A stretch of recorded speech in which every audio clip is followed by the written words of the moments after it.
berkekeh aja bahwa Habib itu berperan di Indonesia, Habib itu wali, Habib macam-macam gitu. Nah, oleh sebab itu bagi saya ya silahkan Anda keturunan Ba'lawi gitu kan, ya silahkan.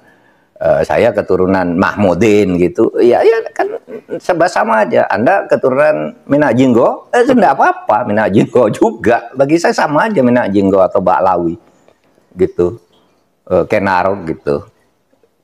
Artinya mereka ini mempunyai kedudukan yang sama di depan hukum dan pemerintahan. Assalamualaikum, Prof. Waalaikumsalam, Kiai. Sehat, Gih? Alhamdulillah, Alhamdulillah, Gih. Kita ingin bincang-bincang Prof tentang yang sedang ramai hari ini, karena kebetulan kemarin begitu muncul ada surat cinta dari seorang Profesor Dr. Mahfud MD. Ini jagat Indonesia work Fahtazat Indonesia. Jadi mungkin kita akan bincang-bincang tidak terlalu banyak lah, karena beliau juga harus istirahat. Tapi intinya kan begini saja. Apa sih sebetulnya yang melatar belakangi Profesor berkirim surat cinta via Raden Haji Omah Irama yang dibawa oleh Gus Islah Barawi itu?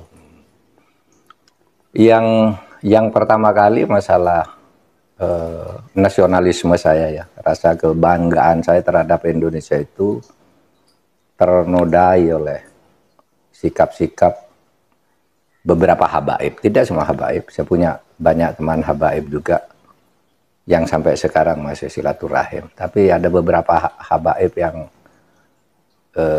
membuat hal-hal yang bagi saya menodai kemuliaan leluhur saya juga. Saya harus anggap leluhur saya, bangsa Indonesia itu mulia, tidak kalah mulianya dengan habaib. Dan ini yang mendirikan Indonesia. Nah, rasa kebangsaan saya itu ternodai ketika muncul berita-berita yang terakhir ini. Saya ingin katakan dulu Kiai ya, bahwa bagi saya sendiri berdasar histori masuknya habaib yang baik yang masuk baru abad ke 19 maupun yang masuk sebelumnya. Bagi saya sendiri apakah mereka itu turunan Nabi atau tidak, itu bagi saya enggak terlalu penting ya. Ba'lawi kalau bagi saya bukan gitu ya, bukan turunan Nabi karena dari filologi jelas ya. Kemudian dari historik jelas. Kemudian juga DNA yang terakhir itu yang sudah ini. Jadi saya tidak percaya. Tetapi bagi mereka yang percaya bahwa mereka itu turunan Nabi, ya silakan aja. Saya tidak keberatan. Saya tidak percaya, tapi bagi mereka yang percaya silahkan. Kan sama aja orang ngaku turunan Minak Jinggo, turunan Ken Arok gitu. Saya tidak keberatan gitu. Memang kenapa kalau turunan? Bagi saya tidak ada urusan. Tetapi yang saya kemudian tersinggung dari itu ketika peran ulama-ulama Indonesia dan para pejuang Indonesia itu diremehkan. Misalnya cerita bahwa proklamasi kemerdekaan Mei 17 Agustus itu karena bisikan Habib tertentu kepada Bung Karno, itu kan tidak pernah ada dalam cerita itu.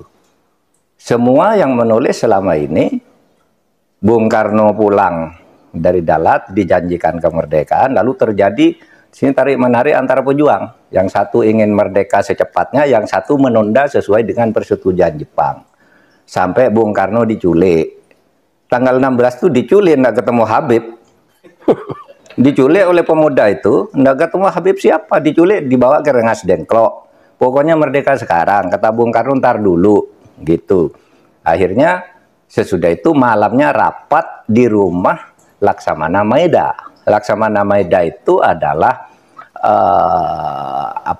Dandim lah, Dandim kota Batavia, tapi angkatan laut kan, karena di Batavia, Dandim Batavia kalau itu. Laksamana Maeda itu yang minta Bung Karno, Bung, kalau Anda mau rapat untuk merumuskan proklamasi besok pagi, di rumah saya aja, aman, saya yang jaga.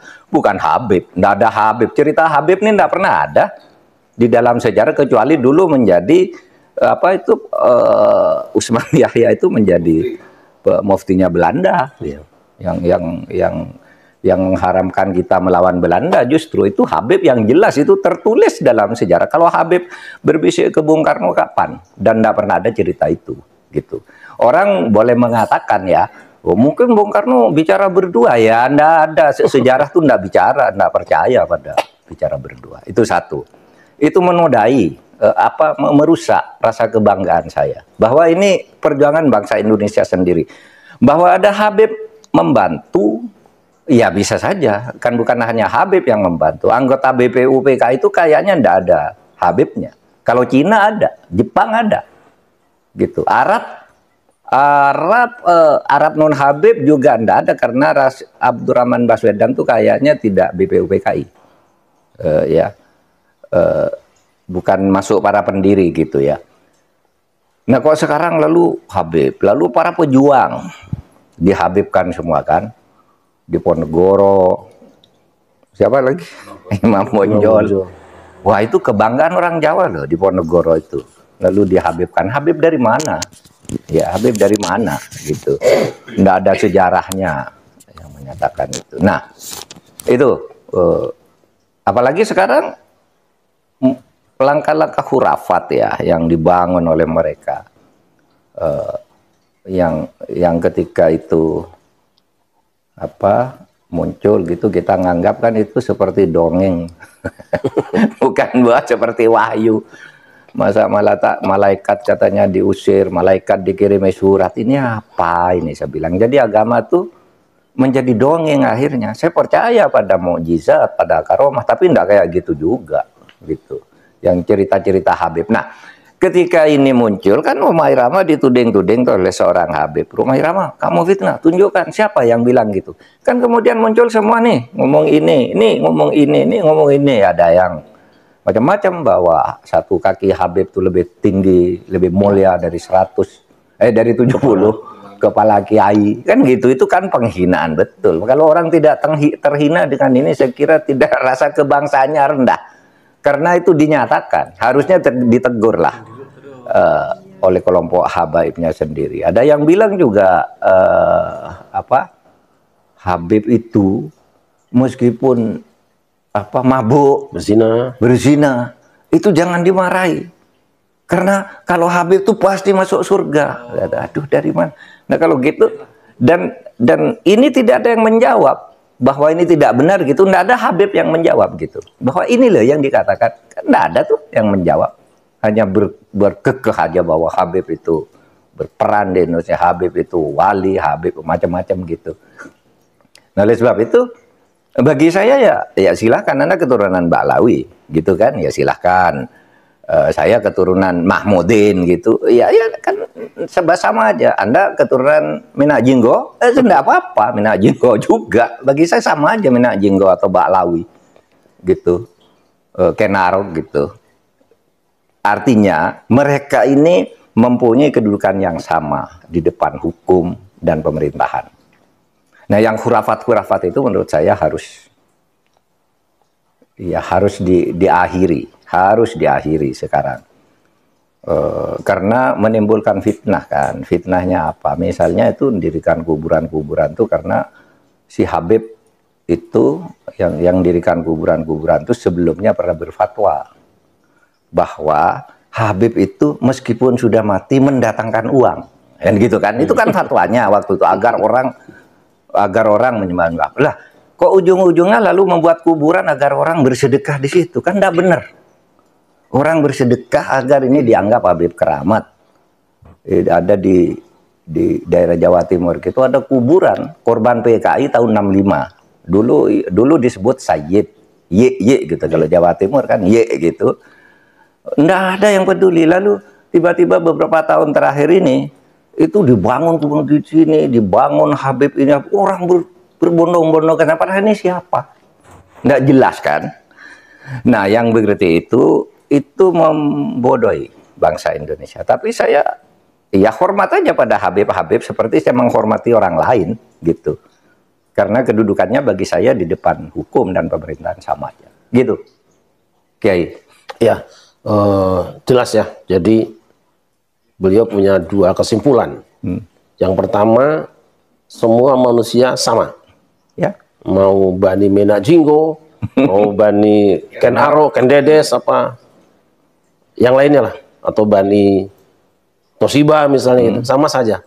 Yang kedua bahwa beliau tidak terima, tidak terima kalau leluhurnya itu dihinakan, menganggap bahwa leluhur bangsa Indonesia ini tidak berjuang.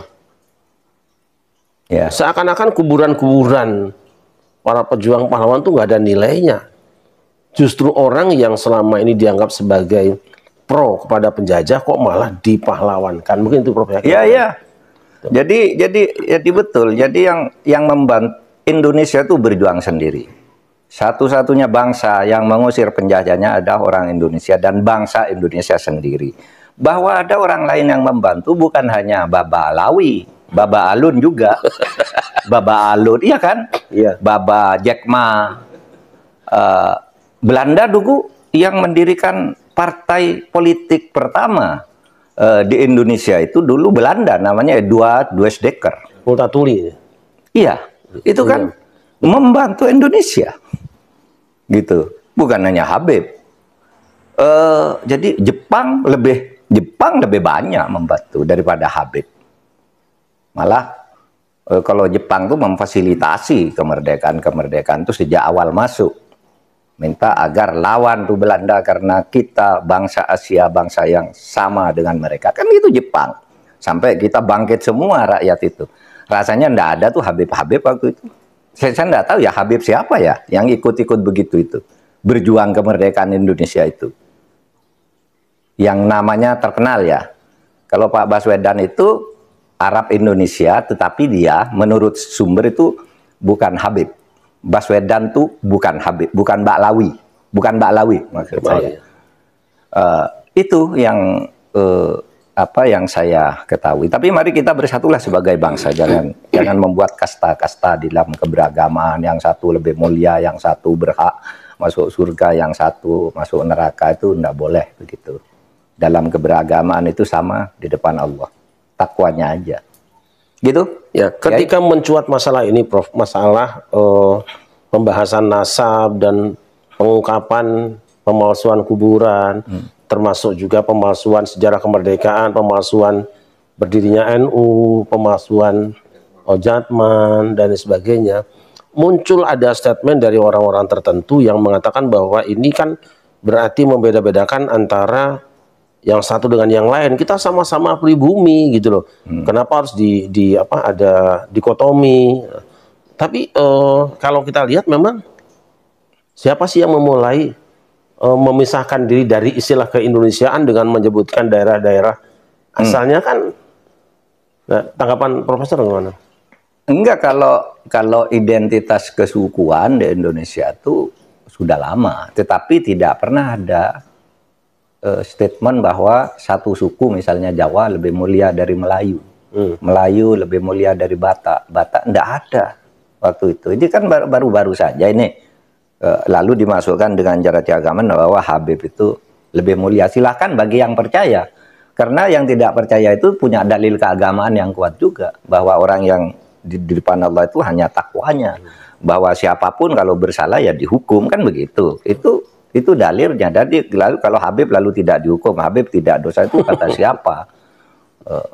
Saya ini nggak tahu ya sejak kapan munculnya Habib ini sebagai kelas sosial yang tinggi gitu ya.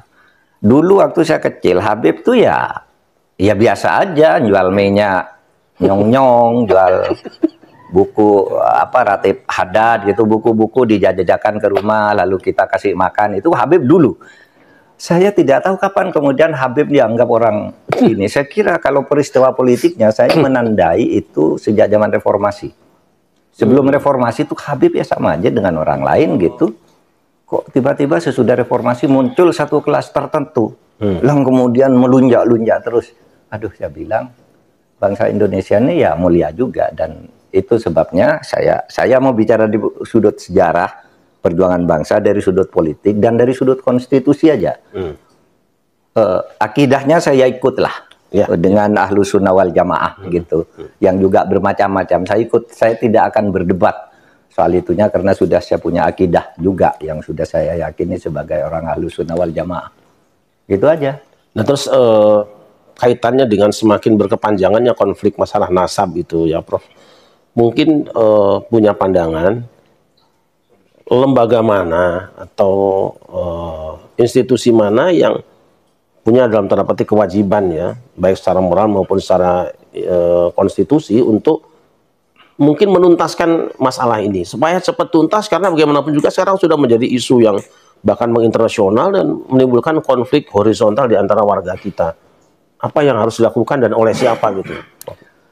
Kalau itu sebenarnya yang paling berperan ya tokoh-tokoh masyarakat sendiri. Tetapi sebenarnya kalau di dalam konvensi PBB itu memang konvensi tentang hak asasi manusia itu tidak boleh lah ada diskriminasi, ada tindakan-tindakan yang membedakan kelompok masyarakat. Pria, wanita, warna kulit, agama, Habib bukan habaib itu harus dianggap sama. Itu konstitusi internasional, konvensi PBB yang kemudian diakui juga di dalam tata hukum kita. Nah, oleh sebab itu kalau sifatnya apa, hubungan sosial, supaya tokoh-tokoh masyarakat ya seperti Kiai Syarif sudah lakukan, semua harus berteriak dalam hubungan sosial.